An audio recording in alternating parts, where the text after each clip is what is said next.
పేదవాడి పక్షాన నిలబడతాం, ప్రజా గొంతుకై నినదిస్తాం.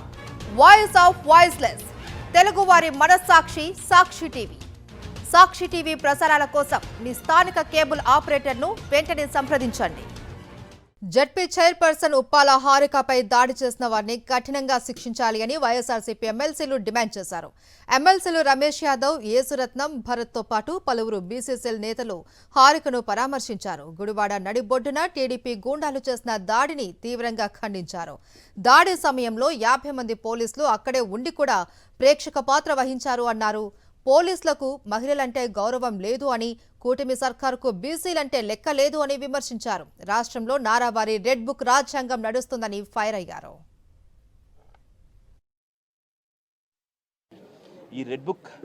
ఈ నారావారి రెడ్ బుక్ రాజ్యాంగంలో బీసీలకే కాదు, ఎస్సీలకే కాదు, ఎస్టీలకే కాదు, ఎవరికి రక్షణ లేని రాజ్యం ఈరోజు నారావారి రెడ్ బుక్ రాజ్యం నడుస్తుంది.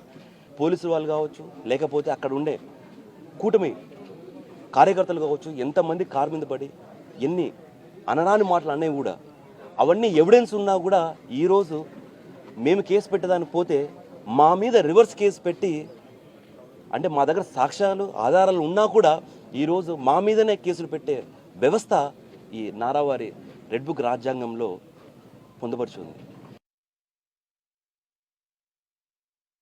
అక్కడ అతని యాక్షన్ చూసినట్టయితే నేనేం చెయ్యాలా అని అంటాడు.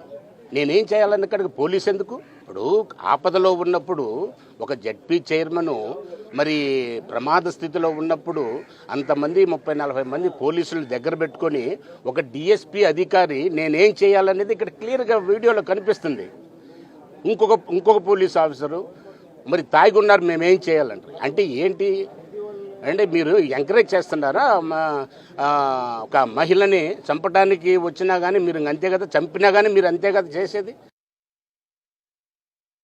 చోద్యం చూస్తారు అనేటటువంటి ఆలోచన వచ్చేటటువంటి విధంగా మరి ఒక జడ్పీ చైర్మన్ అయ్యి ఒక క్యాబినెట్ ర్యాంకు ఉండేటటువంటి మహిళకు, మా అక్కకు ఇలాంటి అన్యాయం జరిగితే పక్కనుండేటటువంటి పోలీస్ వ్యవస్థ అంతా కూడా నిజంగా మేము ఏం చేయగలుగుతామమ్మా, వాళ్ళు తాగేస్తున్నారు, వాళ్ళు అటాక్ చేస్తారు, మీరు దెబ్బలు తినండి, మిమ్మల్ని ఇంకా కొట్టలేదు సంతోషించండి, కేసు ఇస్తాము అంటే మేము కేసు తీసుకోలేము, మీరు పోయి పెడన్లో కేసు ఇవ్వండి అని మాట్లాడడం చాలా చాలా బాధాకరం.